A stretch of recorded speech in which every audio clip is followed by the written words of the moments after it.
Hello, I'm in version 5.5 and this method works for all my characters. Right-click the mesh, duplicate, right-click again, UV editor. We can enable fly camera for a better view. And select and translate objects.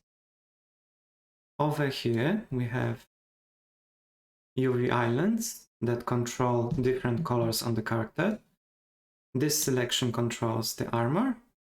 This one over here, hair and eyes. This one, skin, and this one, lips.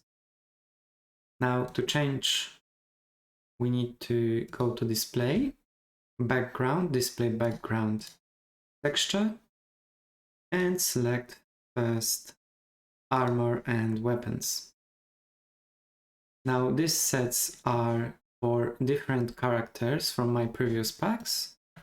So you can select all the armor pieces and move them around. Or select the individual ones and combine the colors. Alternatively, all the other colors are over here.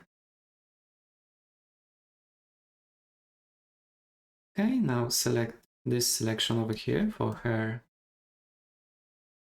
and eyes. Go to display, texture, and change the texture to hair and eyes 1.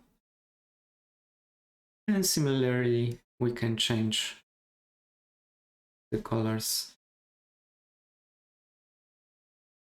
over here.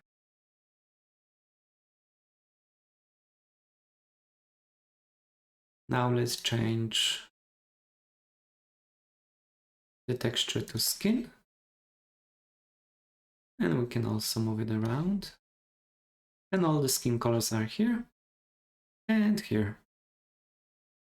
You have also white space over here for your own colors, which can be added in programs such as Paint or any other program. And let's see how it looks. And we have a newly colored character. Thank you very much for watching.